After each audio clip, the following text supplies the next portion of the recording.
할렐루야. 오늘도 주님이 주시는 귀한 은혜가 우리 모두에게 임하시기를 주님의 이름으로 간절히 축원합니다. 지난 주일 우리는 똑같은 본문을 베드로전서 4장 1절에서 2절의 말씀, 동일한 본문을 가지고 함께 말씀을 나누면서 그리스도께서 이미 육체의 고난을 받으셨으니 라는 말씀에 대해 우리가 함께 나누었습니다. 그리스도께서 이미 고난을 받으셨다, 육체의 고난을 받으셨다라는 말씀을 통해서 우리는 몇 가지 생각해 볼 것이 있다라는 것을 말씀을 나누었지요. 첫 번째로 그리스도께서 이미 육체의 고난을 받으셨다라는 이 말씀 속에서 주님도 고난을 받으신다라는 말씀을 우리가 함께 나누었습니다. 또 두 번째로 그 고난은 이미 받으신 고난, 그러니 지금 이 상황에서 이 말씀을 듣는 이 순간 주님의 고난은 어떻게 된 겁니까? 끝난 거예요. 이미 받으신 고난, 이미 지나가버린 고난, 그리고 그 고난의 끝에는 무엇이었습니까? 부활의 영광으로 하나님의 우편에 앉아 계신다. 그 고난은 완전히 끝나버리고 영광스러운 자리로 나아가셨다라는 것을 우리가 함께 나누었습니다.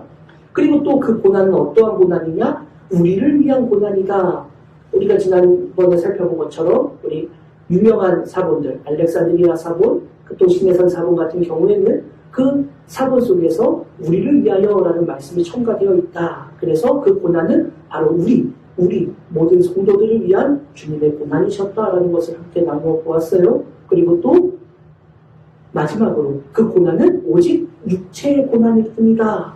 다시 말해서 주님의 그러한 고난은 육체를 무너뜨리고 육체를 그렇게 고통스럽게 하는 고난일 수 있지만 영적으로는 어찌하지 못하는, 그러니 모든 것을 무너뜨릴 것 같지만 결코 모든 것을 무너뜨리지 못하는 고난일 뿐이다 라는 것을 우리가 함께 나누었습니다.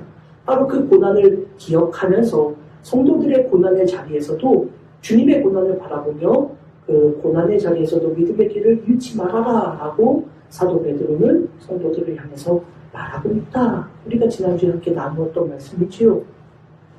그래요. 그런데 그 말씀을 가지고 그리스도께서 이미 육체의 고난을 받으셨으니 라는 말씀과 바로 이어서 너희도 같은 마음으로 갑옷을 삼으라 라는 말씀을 바로 이어서 사도 베드로는 말해주고 있습니다.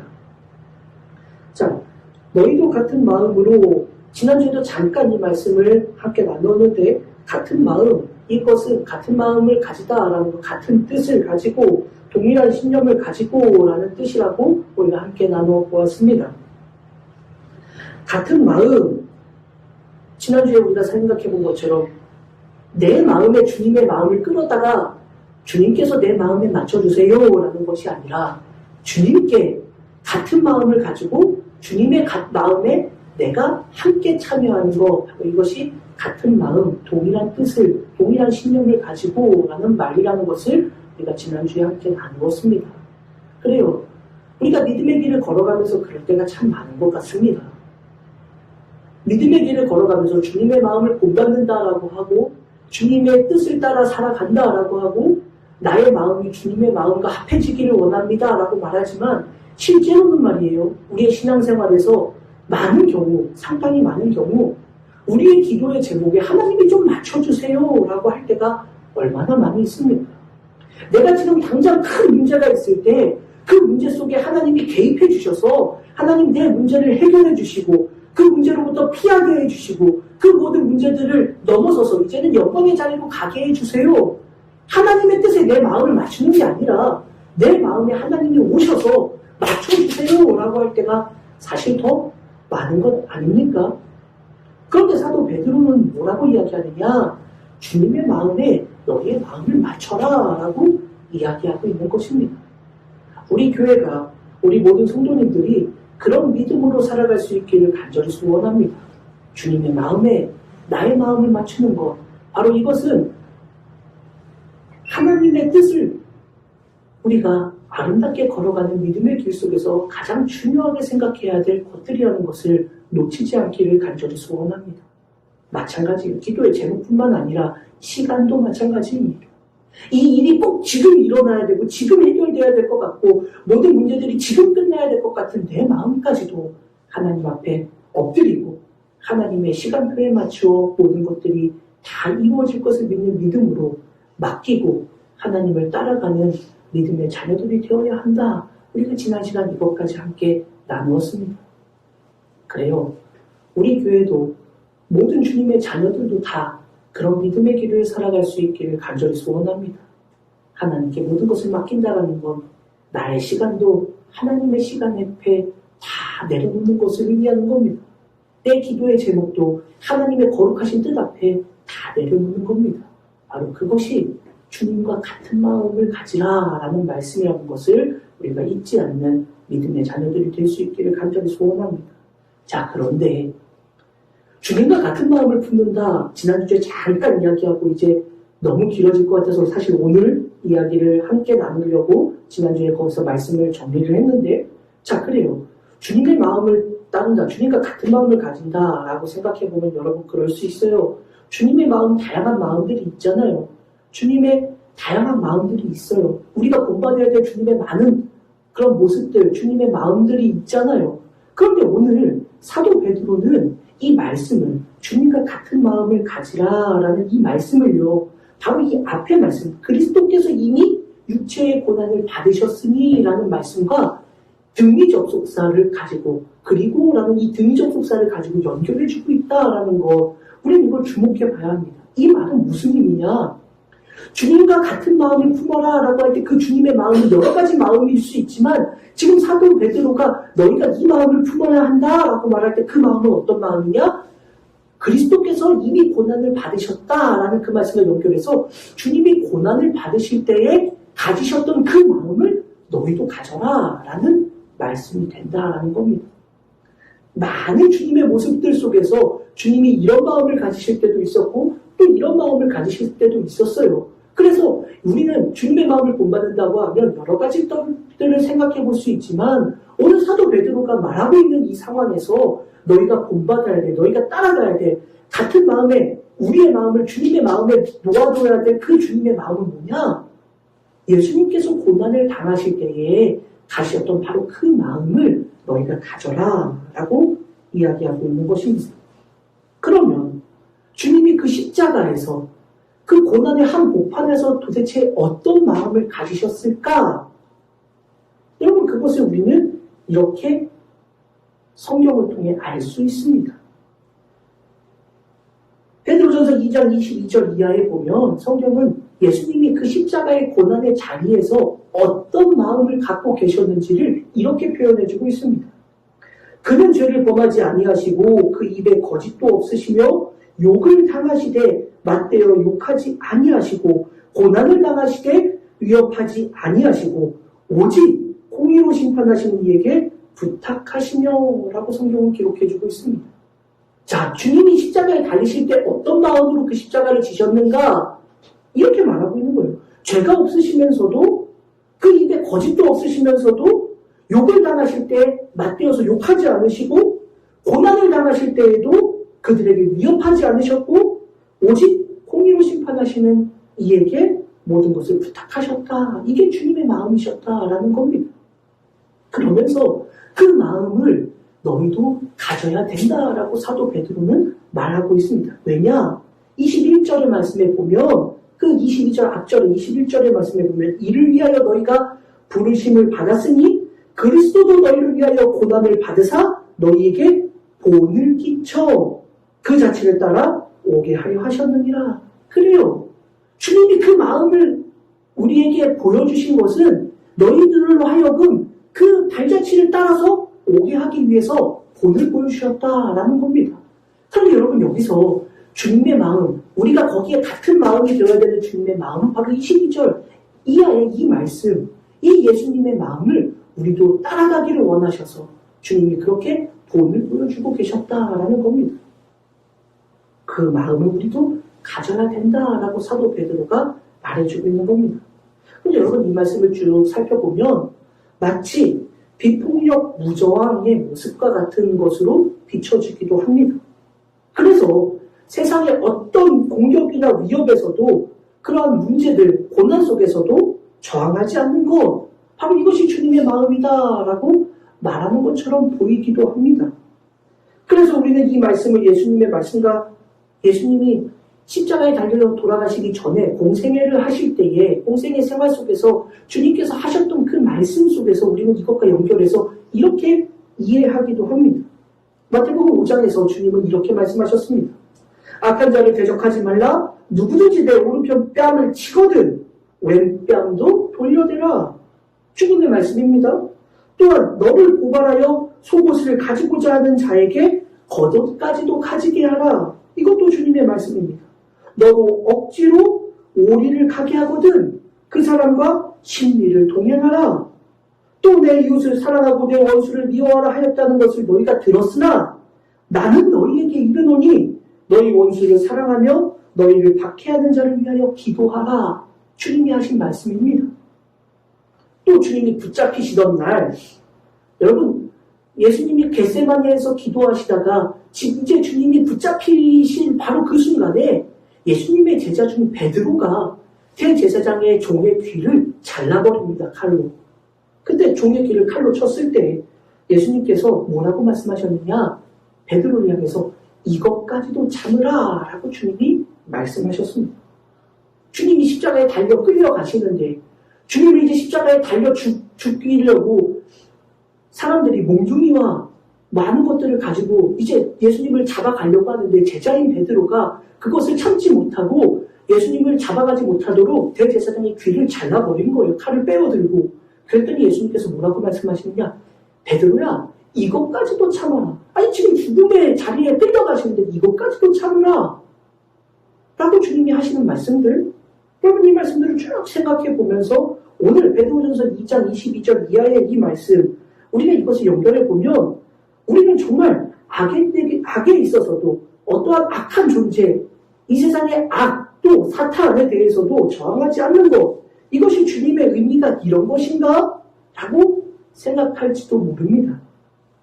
그러나 이 말씀 속에서 보이는 예수님의 진짜 마음은, 다시 말해서 성도들이 예수님과 같은 마음을 품어야 되는 바로 그 진짜 마음은 어떤 것이냐? 바로 그것이 아니다라는 것을 우리는 알 수 있습니다. 저항하는 마음이 아니다, 저항하지 말아야 된다는 마음이 아니다라는 것을 우리는 알 수 있어요. 왜냐? 23절 마지막에서 이 마음의 진짜 의미가 어떠한 것인지를 알려주고 있기 때문에 그렇습니다. 23절 하반절 마지막 말씀에 보면 사도 베드로는 그 예수님의 마음이 어떠한 마음이었는지, 그 마음은 무저항, 비폭력 무저항의 마음이 아니라 진짜 예수님의 마음은 이 마음이었다라는 것을 우리에게 알려주고 있습니다. 무엇이라고 말하고 있습니까? 오직 공의로 심판하시는 이에게 부탁하시며, 바로 이것이 주님의 마음이었다라는 것입니다. 여러분 이 말씀은 무엇입니까? 하나님은 공의로 심판하시는 분이시기 때문에 바로 그 하나님께만 모든 것을 맡기셨다, 의탁하셨다라는 말입니다. 어떤 상황에서도 하나님의 공의로우심을 믿었던 바로 그 마음이 주님의 마음, 십자가에 달려 죽으실 때에 주님의 진짜 마음이었다라는 것을 사도 베드로는 우리에게 말해주고 있는 겁니다. 그러면 우리는 그거구나라는 것을 알 수 있습니다. 무엇입니까? 예수님께서 십자가에 달려 돌아가시기 전에 겟세마네에서 기도하실 때 무엇이라고 기도하셨습니까? 아버지, 할 수만 있으시면, 만약에 할 수만 있으시면 이 잔을 내게서 옮겨주십시오 라고 기도하셨습니다. 그러나 아버지, 나의 뜻대로 하지 마시고 아버지의 원대로 되기를 원합니다 라고 마지막 기도에 마침을 하셨습니다. 그래요, 이 말씀과 이 말씀을 연결해보면 그런 겁니다. 내가 생각하기로는 이것을 견딜 수가 없는 고난입니다. 이 고난의 자리, 십자가의 죽음이라는 것은 예수님조차도 감당하기 힘드신 어려움이셨습니다. 그래서 예수님도 할 수만 있으시면 이것을 옮겨주세요 라고 하나님께 간절히 아버지께 기도했던 겁니다. 그러나 마지막에는 내 뜻대로 하지 마시고 아버지의 뜻대로 되기를 원합니다 라고 마무리 기도를 하셨습니다. 왜 그럴 수 있었을까? 바로 하나님은 공의로우시기 때문에, 하나님은 공의로 심판하시는 주님이시라는 것을 예수님께서 믿었기 때문에, 그렇게 고백하고 기도할 수 있었다라는 것을 바로 이 사도 베드로의 말씀과 예수님의 기도와 연결해서 우리는 이해할 수 있습니다. 그러면 여러분, 예수님이 그렇게 믿으셨어요. 그래서 모든 것을 맡기셨다라고 합니다. 하나님께 모든 것을 맡기셨다. 아버지의 뜻대로 되기를 원합니다라고 모든 것을 맡기고 기도하셨습니다. 여러분, 그런데 우리가 분명히 알아야 될 게 있어요. 하나님께 모든 것을 맡겼다. 우리도 참 기도할 때 그런 기도 많이 하지 않습니까? 모든 것을 아버지께 맡깁니다. 하나님이 모든 것을 이루어 주실 줄 믿습니다. 라는 기도의 제목을 가지고 기도할 때가 참 많아요. 어떤 모든 기도의 제목에서 아버지의 뜻대로 이루어질 줄 믿습니다. 하나님께 모든 것을 맡깁니다라고 우리도 오늘 우리도 기도할 때 그렇게 많이 기도하지 않습니까? 그런데 여러분, 도대체 누가 하나님께 모든 것을 다 맡길 수 있을까?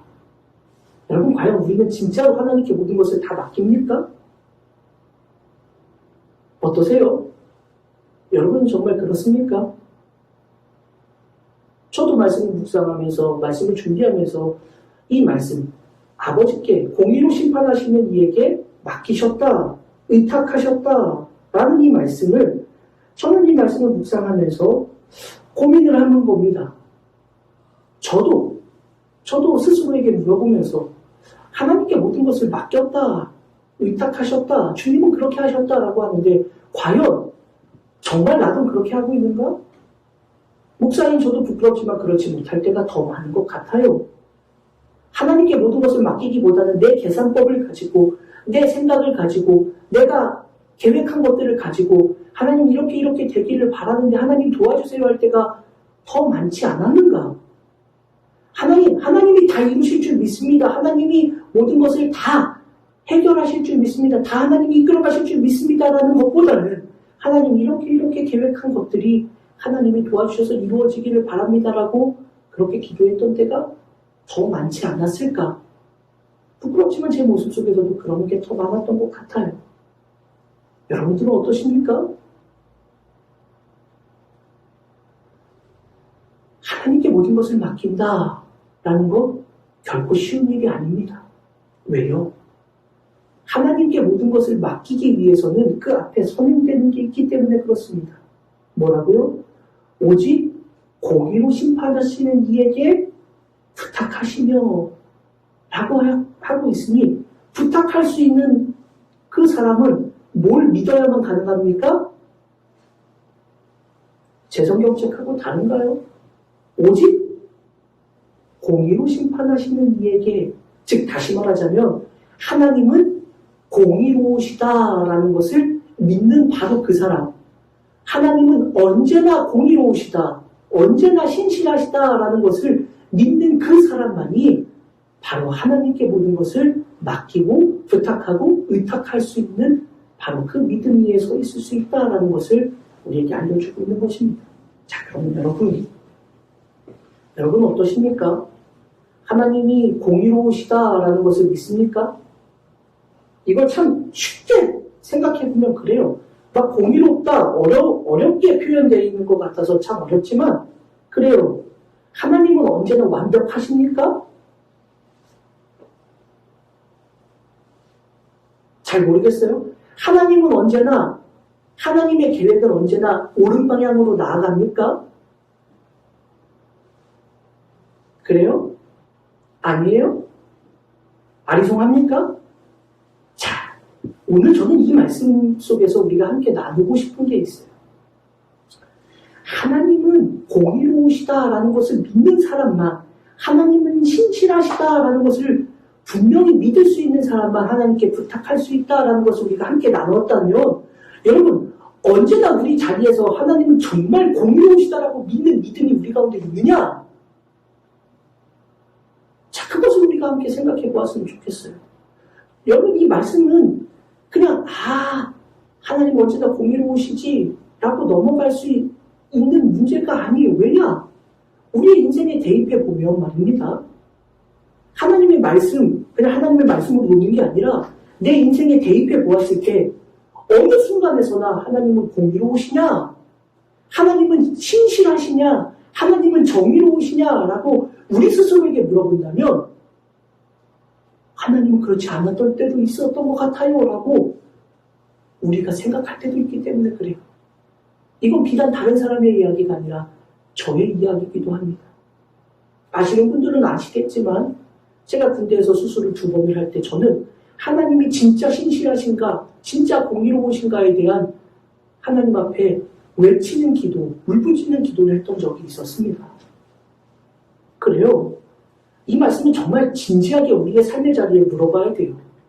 하나님은 공의로우시다. 하나님은 신실하시다. 언제나 하나님의 계획은 우리를 좋은 길로, 바른 길로 인도하신다라는 이 믿음의 고백은 여러분 단순히 우리가 그냥 할 수 있는 고백이 아닐 수도 있겠다라는 것을 우리는 기억해야 합니다. 더군다나 여러분 이 말씀을 듣는 성도들은 여러분 이 고백을 하기가 쉬웠을까요? 어려웠을까요? 어려웠을 겁니다. 왜냐? 그들 중에는 자신의 모든 재산을 빼앗긴 자들도 있습니다. 왜요? 믿음을 가졌다는 이유로, 예수님을 믿는다는 이유로. 어떤 이들은 감옥에 갇히기도 했습니다. 왜요? 예수님을 믿었다는 이유로. 그리고 어떤 경우에는 그들 중에 순교의 자리까지, 죽음의 자리까지 나아가는 이들도 있었습니다. 왜요? 예수님을 믿는 믿음 때문에 그렇습니다. 그러면 여러분, 내가 지금 예수님을 믿어서 죽음의 자리 앞에 놓여지게 됐어요. 이제 죽게 돼요.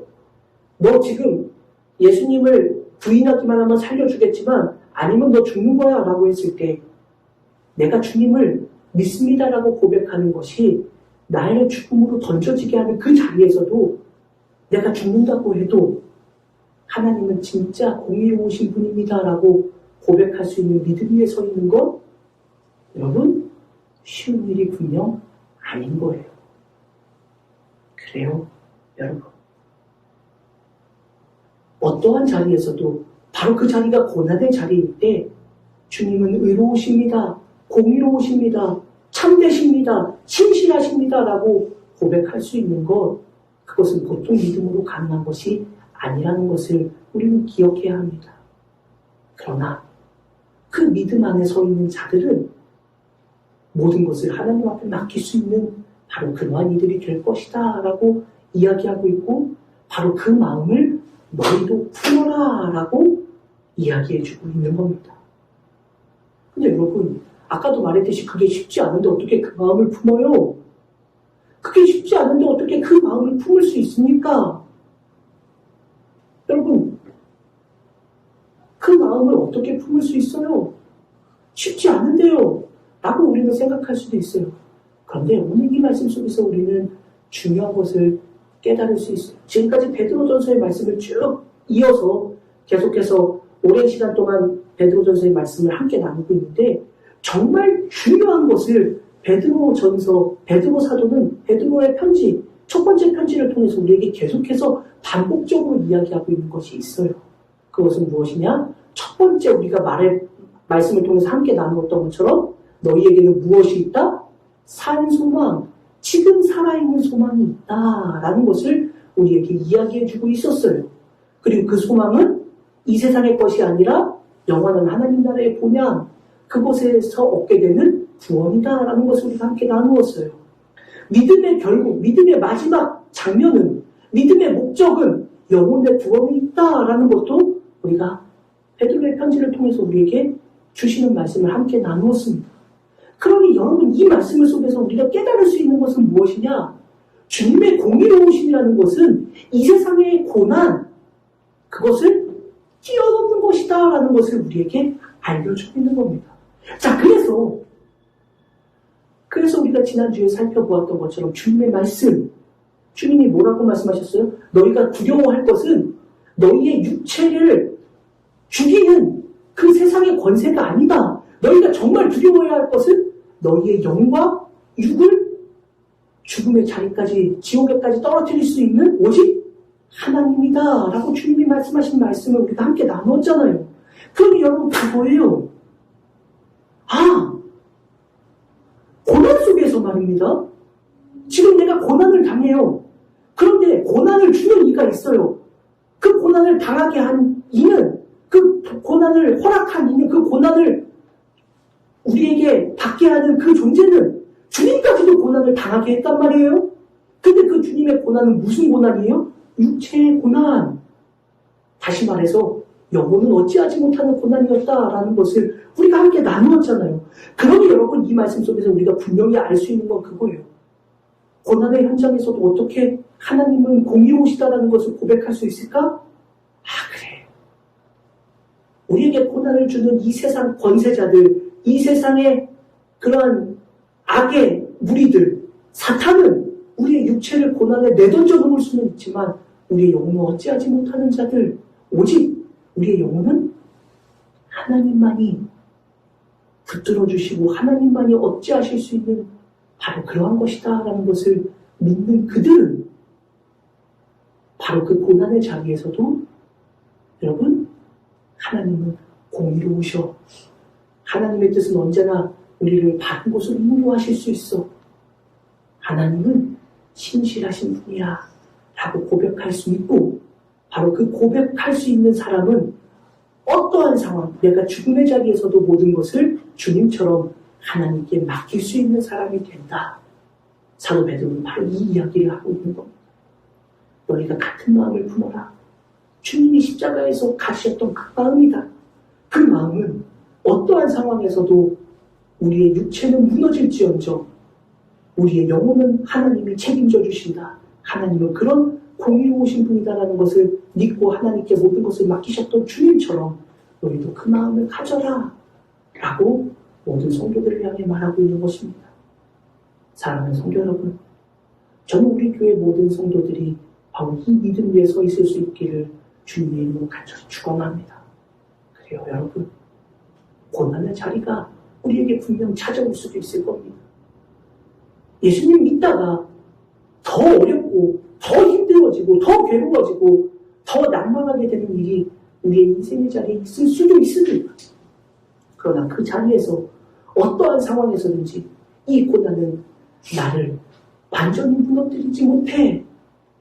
나의 영혼은 오직 하나님만이 결정하실 뿐이야 라는 믿음으로 그 하나님은 나를 공의로 인도하시는 하나님이야 라는 믿음으로 고백할 수 있는 바로 믿음의 자녀들이 되시기를 간절히 소원합니다.